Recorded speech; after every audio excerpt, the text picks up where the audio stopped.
Sempre quando vamos falar de Star Wars, a primeira coisa que devemos sempre especificar é se estamos falando sobre canon ou sobre Legends.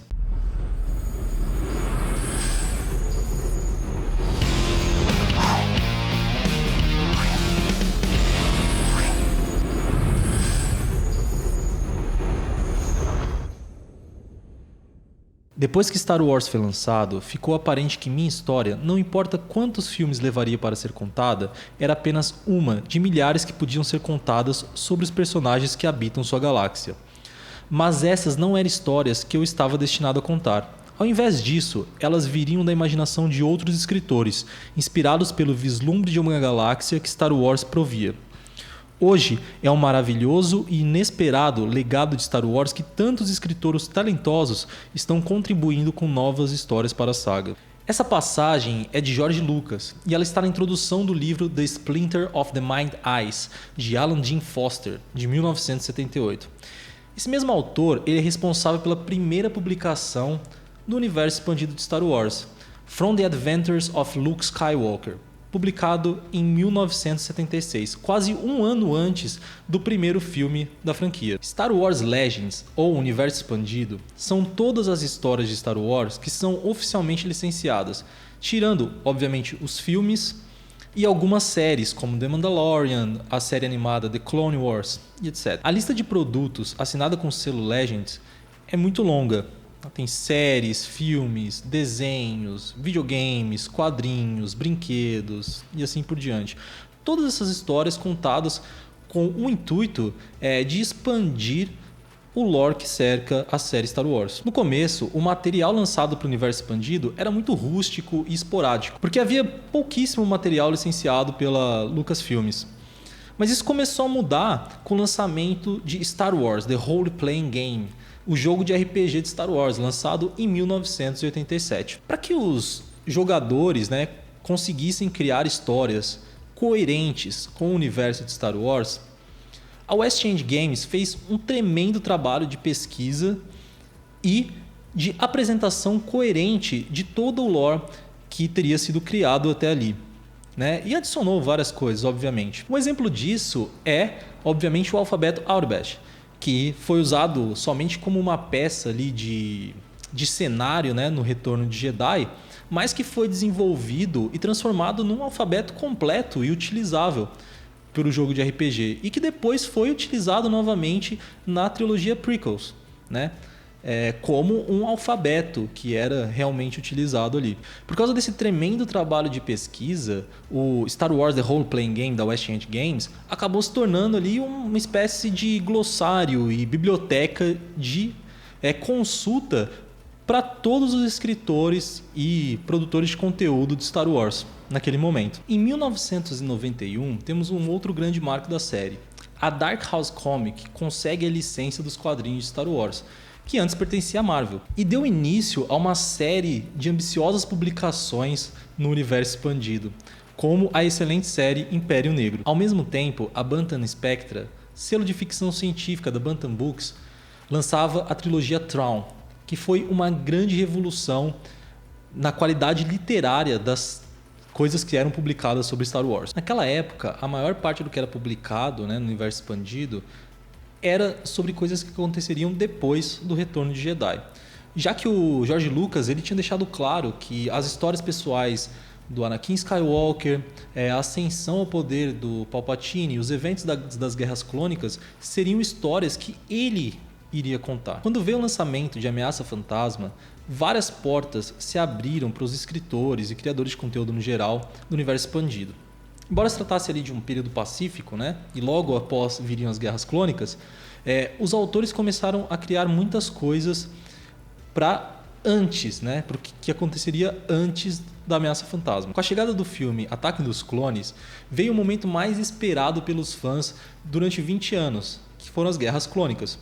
Isso desencadeou uma série de livros, quadrinhos, e também sua própria série animada, Star Wars, The Clone Wars. Essa série ela foi desenvolvida pelo Genndy Tartakovsky, que é um criador de séries aclamado nos Estados Unidos, criou séries como Laboratório de Dexter, Samurai Jack, e participou na produção do Meninas Superpoderosas. O George Lucas, ele viu, né, o Samurai Jack e ele gostou bastante. Ele pessoalmente ele pediu, né, para o Genndy Tartakovsky participar da série de Star Wars sobre as Guerras Clônicas. A série foi um tremendo sucesso, né? O Genndy Tartakovsky acabou ganhando outro Emmy Awards e a série chegou a ganhar o seu próprio filme em 2008. Na animação Clone Wars é mostrado, talvez pela primeira vez, a força sendo exibida com a sua total grandiosidade, né? Por exemplo, quando o Mace Windu acaba destruindo um exército de androides inteiro sozinho.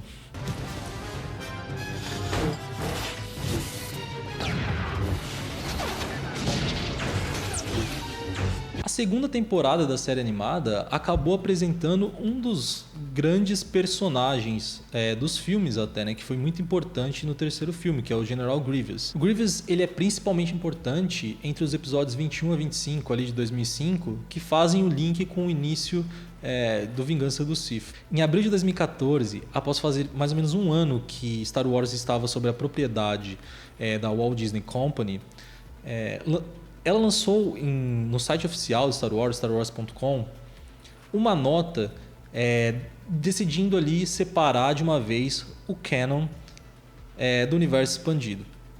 Dizendo que dali por diante, né, o canon seria todos os filmes lançados, né, que até o momento eram as prequels e os filmes originais, e o que seria lançado dali pra frente, né, como as séries de TV Rebels e The Mandalorian. Então, o Star Wars canon é tudo aquilo que é considerado como a linha real da história de Star Wars, que tem o selo de aprovação da Walt Disney Company e de George Lucas. É tudo aquilo que é totalmente oficial. Apesar de todo o material do universo expandido estar disponível, né, para consulta e para fazer uma repescagem de conteúdo, pegar daqui e ali, afinal sempre houve antes, né, uma preocupação muito grande da Lucas Books para manter um padrão de lógica dentro do universo expandido. Ele agora é considerado como um ponto de vista, talvez histórico, de outros escritores, né, podendo ter uma ótima visão sobre o universo Star Wars. Ou às vezes nem tão boa assim. A editora da Lucas Licensing, né, a Sue Ralston, elaborou mais sobre o lugar das fontes impressas no universo expandido em entrevista para Star Wars Gamer, né, na edição 6. Ela diz: o canon refere-se a uma lista autorizada de livros que os editores da Lucas Licensing consideram uma parte autêntica da história oficial de Star Wars. Nosso objetivo é apresentar uma história contínua e unificada da galáxia de Star Wars, desde que essa história não entre em conflito ou mine o significado da saga de filmes e roteiros de Guerra nas Estrelas de Lucas. Apesar de toda essa preocupação, né, que a empresa, que a Lucas Licensing tem, né, com todo o material publicado no universo expandido, é visível que o George Lucas ele não se importa muito com isso, né? Ele já deu algumas entrevistas dizendo que ele considera aquilo ali algo totalmente independente da sua obra. Ele deixa isso claro, né? E teve até uma situação engraçada onde ele comenta sobre a cicatriz do Luke Skywalker. Errou! Então, como Anakin conseguiu essa cicatriz, George? Pergunta Jon Snow. Não sei, pergunte a Howard, diz George, referindo-se ao presidente da Lucas Licensing, Howard Hoffman. Essa é uma daquelas coisas que acontecem nos romances entre os filmes. Eu apenas coloco lá. Ele tem que explicar como foi parar lá. Acho que Anakin conseguiu escorregar na banheira, mas é claro que ele não vai contar isso pra ninguém. Então, essas são as principais diferenças, né, entre o Legends e o Canon. E um pouquinho da história, de como surgiu o universo expandido e como ele foi separado, né, da história oficial da Walt Disney Company. Sempre que você for comprar um material, né, principalmente livros, você quer saber se ele é oficial dentro do canon ou se ele faz parte da série Legends, você seguia por esse selo aqui em cima. Tem um selo amarelo falando Legends nesse caso aqui. Esse é o livro Darth Plagueis, né, que conta a história do Lord Sith, né, que foi o mestre do Palpatine. Aqui está um livro, né, da série canon, que é o Star Wars The High Republic, A Luz dos Jedi, né, que faz parte da série The High Republic, né, e ele não tem nenhum selo aqui em cima, né, então ele faz parte do canon. Além desse livro, né, que eu disse que eu recomendo, porque assim, embora não faça parte da história oficial, canônica de Star Wars, na minha opinião, o Legends tem as melhores histórias, para ser sincero, né? Por quê? Porque ele tem uma tradição aí de décadas. criando histórias em cima, expandindo o universo e transformando a lore de Star Wars em algo muito mais rico, que vai além daquilo que foi mostrado nos filmes. O canon ainda é novo, né? Tá sendo lançado bastante coisa, como isso daqui, mas não tem tanta coisa como o universo expandido, mas são histórias boas. Mas como eu disse, na minha visão, o Legends, por enquanto, ainda tem as melhores histórias, como a história do Darth Plagueis, a trilogia do Lord Sith Bane, e vários outros materiais. Então, mesmo que não seja oficial pela Walt Disney Company, ainda vale muito a pena conferir. Bom, é isso. Eu espero que vocês tenham gostado. Se gostaram, se inscrevam no canal, dá aquele joinha. Comentem também, né, a respeito daquilo que vocês gostam ou desgostam a respeito do universo expandido e do canon. Por exemplo, a última trilogia, né, que faz parte do canon e que muita gente não gostou. E é isso. Muito obrigado pela atenção e voltem sempre.